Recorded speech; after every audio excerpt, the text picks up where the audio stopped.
Good morning everyone. आपण third इयरच्या विद्यार्थ्यांसाठी 5th सेम सुरुवातीचं व्हर्च्युअल लेक्चर घेत आहे. हे जे लेक्चर आहे ते जनरल स्टडी या विषयाचं आहे. जनरल विषयाचं आपण याच्यापूर्वी फक्त सिलेबस बघितला होता आणि सिलेबसचा इंट्रोडक्टिव्ह पार्ट बघितला होता, जो आपल्या स्पर्धा परीक्षांसाठी अति महत्त्वाचा आहे. हे बघत असताना आपल्याला यासुद्धा इकॉनॉमिक्समधल्या काही बेसिक कन्सेप्ट आपल्याला समजायच्या आहे. त्या मूलभूत कन्सेप्ट जर समजल्या तर नेमका हा विषय सुटसुटीत आणि तेवढा सोपा होतो आणि त्यामुळे आपल्याला स्पर्धा परीक्षांमध्ये मोठ्या प्रमाणात स्कोर करता येतं, कारण की हा कन्सेप्च्युअल बेसिस असल्यामुळे. ओके, ठीक आहे. तर आपण बघू की नेमकं हा विषय शिकत असताना त्याच्या सगळ्यात पहिल्यांदा आपल्याला मूलभूत संकल्पना काय आहे ते आपल्याला समजून घ्यावं लागेल.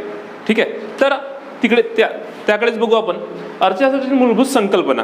ओके, तर ज्या शास्त्रातील नियमांना वैश्विक मान्यता असते, वैश्विक म्हणजे पूर्ण जगाने ज्याला मान्यता दिलेली असते, आणि या नियमांची सत्यता बंदिस्त प्रयोगशाळेत नियंत्रणांतर्गत पडताळून पाहता येते, अशा शास्त्राला नैसर्गिक शास्त्र असे म्हणतात. म्हणजे ज्याला जगाने मान्यता दिलेली आहे आणि एखाद्या बंद किंवा एखाद्या प्रयोगशाळेत, ज्या पद्धतीने 12वी मध्ये असताना आपण केमिस्ट्री, फिजिक्स असेल, बायो असेल, या विषयाचे आपण काय करत होतो, प्रयोगशाळेत करून बघत होतो आणि मग त्याला जागतिक मान्यता भेटत होती. त्या शास्त्राला काय म्हणतात, नैसर्गिक शास्त्र. ओके, प्रयोग व अनुमान यावर आधारित अभ्यासामुळे या शास्त्राला तंतोतंत शास्त्र म्हणून ओळखले जाते. उदाहरण गणित, पदार्थविज्ञान, रसायनशास्त्र. ओके, सामाजिक शास्त्रास वर्तणूकशास्त्र किंवा अमूर्तशास्त्र असे म्हणतात, कारण की समाजाची जे कन्सेप्ट आहे, कारण समाजाची एक स्वतःची वर्तणूक, ट्रेडिशन असेल, परंपरा असेल, त्या फॉलो केल्या जातं आणि त्याच्याच आधारावर आपण त्या समाजाला एक समाज म्हणून मान्यता देतो, एक संस्कृती म्हणून मान्यता देतो. ओके, तर अशाच हे सुद्धा जे समाजशास्त्र आहे ते वर्तणूकशास्त्रावर आधारित आहे. सामाजिक शास्त्राच्या नियमांना वैश्विक मान्यता असते. सामाजिक शास्त्राच्या नियमांना वैश्विक मान्यता असते. हे नियम मानवी प्रवृत्तीच्या संदर्भात केलेली सर्वसाधारण विधाने असतात. ओके, यानंतर बघू आपण अर्थशास्त्राचा अर्थ. अर्थशास्त्राचा अर्थ बघत असताना नेमकं अर्थशास्त्राची उत्पत्तीच अशा ठिकाणाहून झालेली आहे, जेव्हापासून मानवाची उत्पत्ती झाली, मानवाच्या उत्पत्तीपासूनच अर्थशास्त्राचा इतिहास आहे. कारण की मानवाच्या अन्न पाण्याच्या असेल किंवा आर्थिक गरजा जिथून निर्माण झाल्या तिथून अर्थशास्त्र निर्माण झालं असं म्हटलं जाते. म्हणून नेमका अर्थशास्त्राचा अर्थ काय होतो आणि या शब्दाची नेमकी उत्पत्ती कुठून झाली हे आपण पहिल्यांदा बघू. ओके, अर्थशास्त्र हे सामाजिक शास्त्र आहे. आता सांगितलं मी, कारण की मनुष्य समूहाने राहायला लागला आणि त्याच्या देवाणघेवाण सुरू झाली आणि तिथून अर्थशास्त्र निर्माण झालं असं म्हटलं जाते. ओके, तर म्हणून अर्थशास्त्र हे काय आहे, सामाजिक शास्त्र आहे. अर्थशास्त्र हा मूळ जो शब्द आहे तो ग्रीक शब्द आहे, ज्याला म्हणतात आयकोनोमिया. त्याला काय म्हणतात, आयकोनोमिया यापासून आला आहे. याचा अर्थ कौटुंबिक व्यवस्थापन. ओके, आताच मी तुम्हाला सांगितलं पूर्वी की मनुष्य हा मनुष्याची निर्मिती झाल्यानंतर हा समूहाने राहायला लागला आणि समूहाने राहायला लागल्यापासून त्यांच्यामध्ये देवाणघेवाण सुरू झाली आणि हीच देवाणघेवाण पुढे आर्थिक निकड किंवा आर्थिक देवाणघेवाण असं म्हणतो त्याला. तर म्हणून आयकोनोमिया या शब्दाचा अर्थ काय होतो, तर कौटुंबिक व्यवस्थापन. एका कुटुंबामध्ये असलेलं आर्थिक व्यवस्थापन त्यालाच या शब्दाने ओळखलं जाते. पॉल सॅम्युएल्सन यांनी अर्थशास्त्राचे वर्णन सामाजिक शास्त्राची राणी असे केलेले आहे. ओके, हा सुद्धा तुम्हाला स्पर्धा परीक्षांमध्ये विचारलेला प्रश्न विचारू शकतो प्रश्न आणि विचारण्याची शक्यता जास्त आहे, कारण की एखाद्या तज्ज्ञांनी एखाद्या शास्त्राचं वर्णन करत असताना अशा पद्धतीने करणं म्हणजे सामाजिक शास्त्राची राणी हा शब्दच तुम्हाला घेऊन प्रश्न विचारू शकतं, एका वाक्यात असेल. ओके, ठीक आहे. त्यानंतर आपल्या भारताच्या मौर्य काळा एक सुवर्ण काळ होऊन गेला मौर्यांचा, आणि या सुवर्ण काळाचं एक कौटिल्य किंवा विष्णुगुप्त हे जे व्यक्ती होतं, ज्यांनी चंद्रगुप्त मौर्यांना मगधावर बसवलं, मगधाच्या गादीवर बसवलं, आणि यांनी मग अर्थशास्त्र नावाचा एक ग्रंथ लिहिला जो राजकीय अनुषंगाने होता, परंतु आपण त्याच्यामधल्या काही आर्थिक बाजूंनी त्यांचं जे काही राजकीय अंगाने लिहिलेलं वर्णन आहे ते करत असताना त्यांनी काही व्याख्या केल्या त्याच्याविषयी, अर्थशास्त्राविषयी, ते आपण इथे बघणार आहोत. ओके, कौटिल्य यांचा अशास्त्रीय दृष्टिकोन. ओके, कौटिल्य यांच्या मते अर्थ म्हणजे संपत्ती. कौटिल्यांच्या मते काय होते, अर्थ म्हणजे संपत्ती आणि शास्त्र म्हणजे विज्ञान. म्हणूनच अर्थशास्त्र म्हणजे संपत्तीचे संपादन आणि व्यवस्थापन. संपत्तीचे संपादन आणि व्यवस्थापन म्हणजे त्यांचा जो काही अशास्त्रीय दृष्टिकोन होता ते म्हणायचे की सगळं जे काही राजाची संपत्ती आहे ते संपत्ती एकत्र आणणे, एकत्र जमा करणे, ओके, आणि त्याचं व्यवस्थापन करणे म्हणजे प्रजेला देणे, त्याच्यातली प्रजेला देणे, त्यानंतर सैनिकांना देणे, त्यानंतर अनेक विकास कार्यामध्ये त्याचं गुंतवणूक करणे, अशा पद्धतीनं व्यवस्थापन करणे म्हणजेच काय होतं त्यांच्या मते अर्थशास्त्र होय. ओके, तर कौटिल्य यांच्या अर्थशास्त्रीय दृष्टिकोनाचे महत्त्वाचे मुद्दे पुढील पद्धतीने. ओके, तर पहिला आहे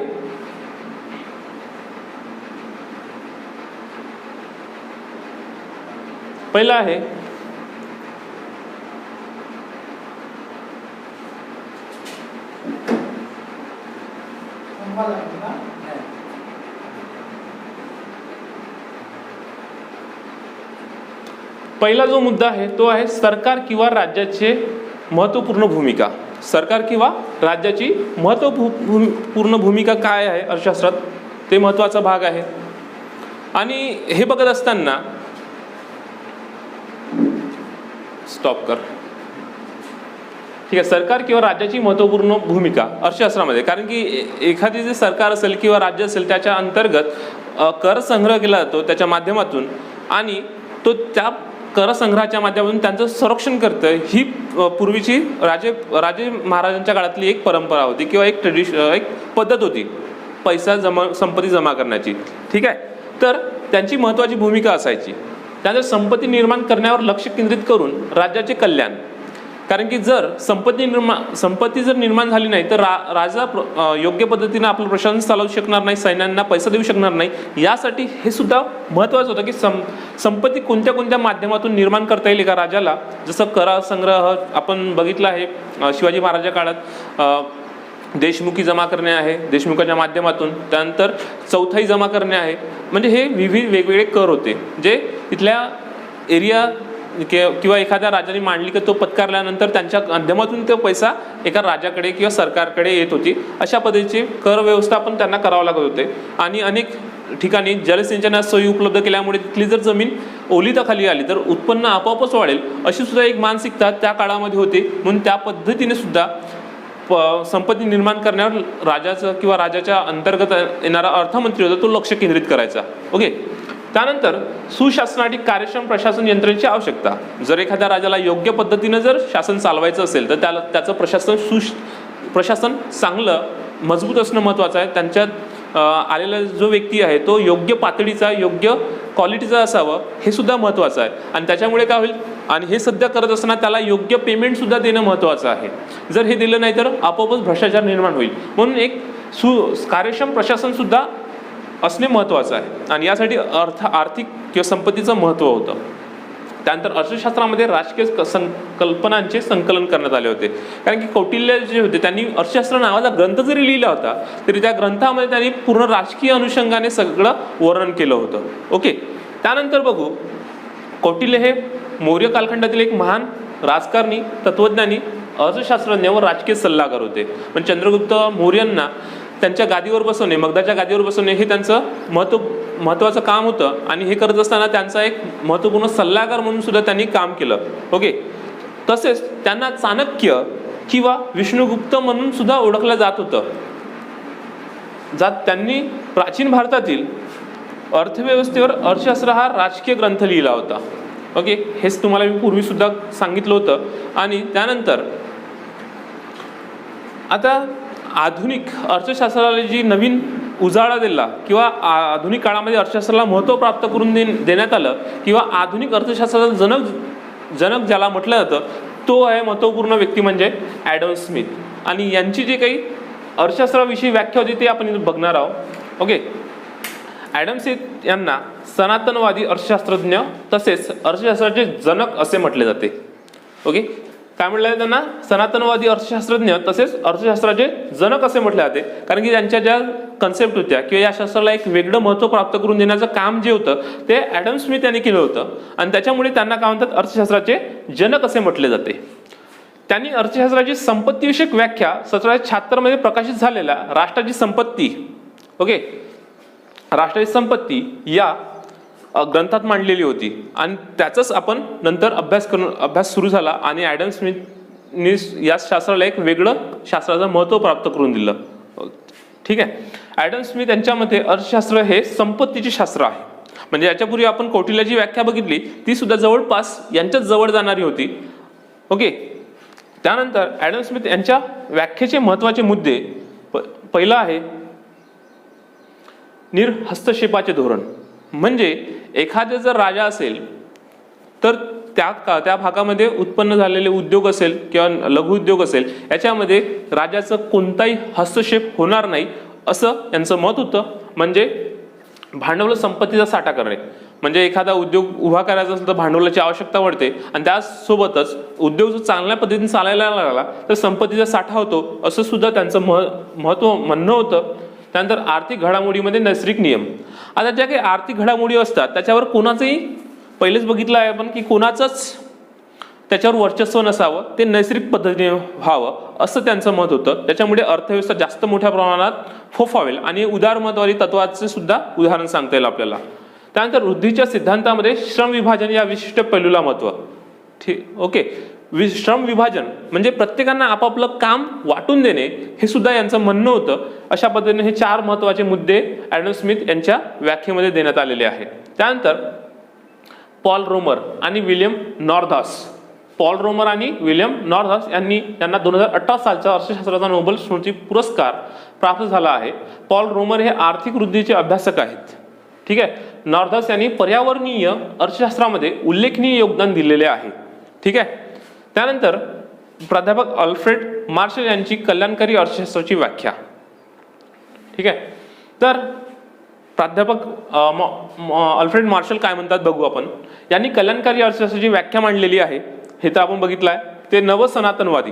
म्हणजे जर ॲडम स्मिथ जुन्या विचाराचे होते, अर्थशास्त्रातली जुनी नियमांना मानत होते, तर अल्फ्रेड मार्शल जे आहे ते आधुनिक विचारांना मानणारे, उदारमतवादी विचारांना मानणारे होते. त्याच्यामुळे त्यांची जी व्याख्या आहे ते कल्याणकारी अर्थशास्त्रावर आधारित आहे. ओके. तर काय म्हणतात बघू.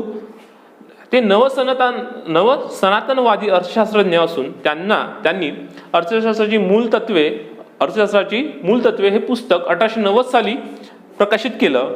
अल्फ्रेड मार्शल यांच्या मते अर्थशास्त्र हे मानवी कल्याणाचा अभ्यास करणारे शास्त्र आहे. यांच्या मते मानवाचं ज्या आर्थिक घडामोडीमधून कल्याण होईल किंवा चांगला त्यांना वाव मिळेल, त्याच्यामुळे त्यांची प्रगती होईल, त्यांच्या राहणीमानात असेल, त्यांच्या जेवणामध्ये असेल किंवा त्यांच्या दळणवळण साधनांमध्ये जर क्वालिटी निर्माण असेल, त्यांचं कल्याण चांगला उपयोग करता येत असेल, तर अशा शास्त्राला त्यांनी अर्थशास्त्र हे मानवी कल्याणाचा अभ्यास करणारे शास्त्र आहे असं म्हणून त्यांनी ओळख प्राप्त करून दिली. ओके. ठीक आहे. त्यानंतर मार्शल यांच्या व्याख्येचे काही महत्त्वाचे मुद्दे जे आहेत ते आपण इथं बघणार आहोत. तर त्यांनी 4 महत्त्वाचे मुद्दे सांगितले आहेत. त्यातला पहिला, अर्थशास्त्र म्हणजे सामान्य माणसाचा अभ्यास. अर्थशास्त्र म्हणजे एका वर्गाचा अभ्यास न करता सर्वसामान्य भारतात, म्हणजे उदाहरणार्थ घेतलं की महाराष्ट्र किंवा चंद्रपूर एक शहर आहे समजा, आणि चंद्रपूर शहरामधल्या गरिबा म्हणजे एखाद्या भिकाऱ्यापासून तर अतिश्रीमंत या सगळ्या वर्गांचा अभ्यास म्हणजेच अर्थशास्त्र होय असं त्यांचं म्हणणं होतं. कारण त्यांनी कल्याणकारी अर्थशास्त्राविषयी व्याख्या केलेली आहे. आणि हे कल्याणकारी अर्थशास्त्र म्हणते की गरिबातला गरीब आणि श्रीमंताला श्रीमंत या दोघांचाही अभ्यास व्हायला पाहिजे. म्हणजे इथून ही पातळी खालून तर वरच्या भागापर्यंत पूर्णांचा अभ्यास जर झाला तर नेमक्या पद्धतीने अर्थशास्त्र आपल्याला समजून येईल असं त्यांचं म्हणणं होतं. अर्थशास्त्र म्हणजे आर्थिक वर्तनाचे शास्त्र. आता ही व्याख्या आपण पूर्वी सुद्धा बघितली आहे की मानवी वर्तन जे आहे ते आर्थिक गरजांच्या बाबतीत निर्माण जर होत असेल तर त्यालाच आर्थिक वर्तनाचे शास्त्र असे म्हटलं जाईल. त्यानंतर अर्थशास्त्र म्हणजे भौतिक कल्याणाचा अभ्यास. म्हणजे हो, आपल्याला ज्या काही भौतिक गरजा आहे आणि या भौतिक गरजांमधून आपला जर काही विकास होत असेल, मानवाचा विकास होत असेल, कल्याण होत असेल, तर यालाच भौतिक कल्याणाचा अभ्यास म्हणता येईल. जसं आता हे आपले जे काही व्हर्च्युअल क्लासेस आहे हे सुद्धा एक भौतिक साधनांपासून तयार झालेलं आहे. म्हणजे तुम्ही जरी आता घरी लेक्चर बघत असेल तर तुम्हाला ॲज अ यूट्यूब असेल किंवा व्हॉट्सअप असेल या माध्यमातून हे लेक्चर बघता येतात. म्हणजे हे तुमचं भौतिक विकास झालेला आहे. भौतिक माध्यमातून तुम्हाला मोबाईल सुद्धा एक भौतिक गरज आहे जी आपल्या आयुष्यामध्ये अनेक चेंजेस यांनी घडवून आणलेले आहे. ओके. तर अशा पद्धतीने हे भौतिक कल्याणाचा अभ्यास सुद्धा करता येईल याच्यात. त्यानंतर अर्थशास्त्र केवळ संपत्तीचा अभ्यास नाही. अर्थशास्त्र हे फक्त संपत्तीचा अभ्यास नाही, तर मानवी वर्तनाचा अभ्यास आहे. म्हणजे आपण इथं बघितलं आर्थिक वर्तनाचे शास्त्र आहे, सामान्य माणसाचा अभ्यास करणं आहे आणि भौतिक कलांचा अभ्यास आहे. म्हणून हे केवळ संपत्तीचा अभ्यास नाही, तर या सगळ्या साधनांचा सुद्धा किंवा सगळ्या शास्त्रांचा सुद्धा आपल्याला यामध्ये अभ्यास करावा लागेल. अशा पद्धतीनं हे अल्फ्रेड मार्शल यांनी अर्थशास्त्राच्या व्याख्या स्पष्टपणे सांगितलेली आहे. ओके, त्यानंतर आपण नेक्स्ट पेज बघू की त्यानंतर लिओनेल रॉबिन्सन यांची दुर्मिळतेवर आधारित अर्थशास्त्राची व्याख्या. लिओनेल रॉबिन्सन यांची व्याख्या देण्यात आलेली आहे खाली. अर्थशास्त्राची ही अतिशय प्रसिद्ध व्याख्या आहे. रॉबिन्सन यांनी 1932 साली अर्थशास्त्राचे स्वरूप व महत्व, अर्थशास्त्राचे स्वरूप आणि महत्व हे पुस्तक प्रकाशित केले. यात त्यांनी अर्थशास्त्राची दुर्मिळतेवर आधारित व्याख्या केली. व्याख्या काय म्हणते बघा आता. अमर्याद गरजा म्हणजे मनुष्याच्या गरजा या न संपणाऱ्या आहेत. त्या एक गरज संपली की दुसरी गरज पुढची गरज निर्माण होईल. म्हणजे आता जर तुमच्याकडे मोबाईल आला असेल तर तुम्हाला वाटेल की आता तुमच्याकडे जर शाओमीचा असेल किंवा विवोचा असेल तर तुम्हाला असं वाटेल की सॅमसंगचा यावं, सॅमसंगचा आल्यानंतर ॲपलचा यावं. त्यामुळे ही आर्थिक गरज कधीच संपणारी नाहीये. म्हणून अमर्याद गरजा आणि मर्यादित परंतु दुर्मिळ व पर्यायी उपयोगाची साधने यांचा मेळ घालताना करण्यात येणाऱ्या मानवी वर्तनाचा अभ्यास करणारे शास्त्र म्हणजे अर्थशास्त्र होय. आता बघा, आपल्या आर्थिक गरजा संपणाऱ्या नाहीये, परंतु काही गरजा ज्या आहे ज्या अमर्यादित आहे परंतु त्यांना मर्यादित आणून आणि त्याच्या पर्यायी साधनं. आता जसं आपल्याला मोबाईल तर आपण सुरुवातीला मोबाईल नावाचं जर उदाहरण घेतो म्हटलं तर सुरुवातीला आपल्याला फीचर फोन पाहावं लागेल. छोटे आपण बघितलंय नोकियाचे 1200-1100 वाले मोबाईल. परंतु आता जर काळ बघितला तर आपल्याकडे ते फीचर फोनच्या जागी आपल्या हातात काय आला आहे, पाम टॅब किंवा यालाच आपण काय म्हणतो मल्टीमीडिया मोबाईल आलेला आहे. या माध्यमातून आपल्या ज्या काही गरजा आहे, उपयोगाची साधने आहे, यांचा मेळ घालताना किंवा आर्थिक म्हणजे आपल्या वडिलांचा इन्कम सोर्स असेल किंवा आपल्याकडे येणारा इन्कम सोर्स आणि आपला अमर्यादित गरजा यांचा मेळ घालून जो काही अभ्यास करण्यात येतो अर्थशास्त्राचा, त्यालाच काय म्हणतो आपण मानवी वर्तनाचा अभ्यास. हे सगळे मानवी वर्तन आहे. या मानवी वर्तमानाचा अभ्यास म्हणजेच अर्थशास्त्र आहे असं आपल्याला लिओनेल रॉबिन्सन म्हणतात. ओके, तर त्यांच्या व्याख्येचे महत्वाचे मुद्दे आपण बघणार आहोत. तर हे खाली मुद्दे आलेले आहेत. तर पहिला मुद्दा जो आहे अमर्याद गरजा. मनुष्याच्या अमर्याद गरजा आहेत त्या न संपणाऱ्या, तुम्हाला मी आताच सांगितलं. त्यानंतर मर्यादित साधने, कारण की आपल्याला जर गरजा जरी अनेक असेल तरी आपल्याकडे साधने जे आहे मर्यादित आहे. म्हणजे भारताच्या जर दृष्टिकोनातून विचार केला, आज भारत आणि चीन या दोन देशाची एकमेकांसोबत कॉम्पिटिशन दाखवलं जातं. म्हणजे सैनिक व्यवस्थेमध्ये किंवा अनेक इलेक्ट्रॉनिक क्षेत्रामध्ये. आणि परत आपल्याकडे चीनी मोबाईल्स, मॅप्स याच्यावर सगळ्या बंदी आणलेल्या आहे. ओके, पण हे बघत असताना आपल्याकडे हे सगळं बंद करत असताना जर आपल्याकडे साधनं उपलब्ध नसेल तर मग म्हणजे जगण्यामध्ये जो काही कठीणाई येईल ते या माध्यमातूनच. जसं टिकटॉक सारखं जर व्हिडिओ ॲप बंद केलेला आहे, पण आता आपल्याकडे एक साधन निर्माण करण्यात आलं आहे सरकार किंवा वेगळ्या प्रायव्हेट कंपन्यांनी की एक चिंगारी नावाचा ॲप्स आणलाय, मित्रो नावाचा ॲप्स आणलाय. म्हणजे पर्यायी व्यवस्था उपलब्ध करून दिली. तर हीच मर्यादित साधनांमधून पर्यायी व्यवस्था उपलब्ध करून द्यावं लागते, हे लिओनेल रॉबिन्सन या व्याख्येमध्ये सांगत असतात. त्यानंतर गरजांना प्राधान्यक्रम. म्हणजे आता सध्याच्या जगण्यामध्ये कोरोनामुळे आपल्याला जगण्याच्या वेगवेगळ्या माध्यमं शिकवलेले आहेत की जगण्याचे जे काही एक प्रायोरिटी होती, म्हणजे आयुष्यात असणाऱ्या वस्तू घेण्यापासून तर अनेक ठिकाणच्या प्रायोरिटीज होत्या, त्या प्रायोरिटीज बदलल्या. म्हणजे आता सुद्धा ग्रामीण भागामध्ये कोरोनामुळे क्लासेस बंद आहे, परंतु त्यांच्या आई वडिलांनी काय केलं आहे की मुलाला मोबाईल घेऊन दिला आहे, ज्या माध्यमातून तुम्हाला व्हर्च्युअल क्लासेस, ऑनलाईन क्लासेस तुम्हाला उपलब्ध होतील. कारण की आता शाळा बंद असल्यामुळे मुलांचा अभ्यास सगळं जो काय त्याचं जे एक काळ होता तो सामोर ढकलला जाणार आहे. आणि याच्यामुळे होणारं नुकसान टळण्यासाठी मग पर्यायी गरज जी होती आपल्याला, सर्वात पहिल्यांदा गरज काय होती तर मोबाईल. कारण मोबाईल मल्टीमीडिया मोबाईलची गरज होती, मग आईवडिलांनी त्यांना मोबाईल घेऊन दिला. अशा माध्यमातून गरजांना प्राधान्यक्रम देणे. त्यानंतर सरकार, आता जेव्हा कोरोना सुरू झाला तर कोरोनाच्या काळामध्ये सरकारनं पहिले लोकांना अन्नधान्य उपलब्ध करून दिलं. का बरं? तर लोकांना पहिले जगण्याचं जर साधन उपलब्ध झालं तर ते काय होईल, जागेवर थांबतील, यासाठी त्यांनी काय केलं, पहिले अन्नधान्य उपलब्ध करून दिलं. तर अशा पद्धतीने त्यांनी गरजांना प्राधान्यक्रम दिलं. त्यानंतर साधनांचे पर्यायी उपयोग. आता मी आताच थोड्या वेळापूर्वी सांगितलं की अनेक ऍप्स बंदी घातल्यामुळे आपण पर्यायी व्यवस्थापनासाठी काय केलं, पर्यायी ऍप्स तयार करून टाकले आणि या माध्यमातून हा जो युवा वर्ग आहे अशाच पद्धतीने बिझी राहील असं सुद्धा पर्यायी उपलब्धतेने करून देण्यात आलेलं आहे. ओके. त्यानंतर समोर आता नेमकं विचार आणि अर्थशास्त्राची नावे, म्हणजे हे जे काही आजपर्यंत अर्थशास्त्रज्ञ झालेले आहेत त्यांच्या कोणत्या कोणत्या भागात त्यांना डिवाइड करण्यात आलं. जसं ॲडम स्मिथ यांना आपण आता सनातनवादी असं म्हटलं, त्यानंतर अल्फ्रेड मार्शल यांना नवसनातनवादी. तर असे जे काही विचार आहे, नेमके विचार काय आहे आणि त्या माध्यमातून कोणता कोणता ग्रुप झालेला आहे, कोणत्या कोणत्या बाजूनी विचार करणारे अर्थशास्त्रज्ञ आहे ते आता बघणार आहोत. नेमके विचार. सनातन संप्रदाय म्हणजे अर्थशास्त्राला सनातन म्हणजे जुन्या विचारांना मानणारा, नैसर्गिक अर्थशास्त्राला मानणारा जो वर्ग होता त्यांना जो 18व्या शतकात निर्माण झाला आणि याचा जो मुख्य उद्गाता होता तो होता प्रोफेसर ॲडम स्मिथ. आणि याच माध्यमातून याच विचारांना साथ देणारे जे अर्थशास्त्रज्ञ होते डेव्हिड रिकॉर्डो, J.S. मिल, T.R. मॉल्थस. ओके. मॉल्थसचा लोकशास्त्राचा सिद्धांत आपण मागच्या वर्षी बघितलेला आहे HRD मध्ये. ओके. त्यानंतर नवसनातनवादी संप्रदाय. ओके. 19वे व 20वे शतक, या शतकाच्या सुरुवातीचा अर्धा भाग म्हणजे 19व्या शतकाचा अर्धा भाग होता, ज्याच्यामध्ये Alfred Marshall, A.C. Pigou, Irving Fisher इत्यादी अर्थशास्त्रज्ञ या नवसनातनवादी विचारांनी प्रेरित होते. त्यानंतर आधुनिक संप्रदाय, त्याच्यामध्ये 20व्या शतकापासून आजपर्यंत याच्यामध्ये नवीन अर्थशास्त्रज्ञ J.M. केन्स, या केन्स महाशयाचं नाव आपण पहिल्या महायुद्धात आणि दुसऱ्या महायुद्धाच्या पूर्वी ऐकलेलं आहे. त्यानंतर लिओनेल रॉबिन्सन, पॉल सॅम्युएल्सन इत्यादी हे विचारवंत आधुनिक संप्रदायातले आहेत. ओके.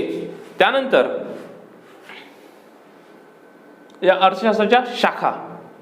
सर रॅग्नर फ्रिश यांनी 1933 साली अर्थशास्त्राची 2 शाखांमध्ये विभागणी केली आहे. त्या शाखा म्हणजे सूक्ष्म अर्थशास्त्र आणि स्थूल अर्थशास्त्र. इथून आपल्याला मुख्य अर्थशास्त्राला सुरुवात होईल, ज्याच्यामध्ये महत्त्वाचे जे काही ट्रॅडिशनल अर्थशास्त्राचे नियम सांगितले आहे त्याच्यामुळे आपल्याला हे बघता येईल. सूक्ष्म अर्थशास्त्र व स्थूल अर्थशास्त्र होय. हे शब्द ग्रीक शब्द मायक्रोस व मॅक्रोस यापासून आलेले आहेत. जसं आपल्याकडे एक शब्द आहे मायक्रो आणि मॅक्रो, म्हणजे हे शब्द आहे, फक्त त्याचा ग्रीक वर्ड्स उच्चार करत असताना त्याला मायक्रोस असा उच्चार येतो आणि इकडे मॅक्रोस. ओके. तर ठीक आहे. तर समोर बघू सूक्ष्म अर्थशास्त्र म्हणजे काय. ओके. सूक्ष्म म्हणजे लहान, हे तर आपल्याला माहित आहे. सूक्ष्म म्हणजे लहान, याला आपण मायक्रो असं म्हणतो.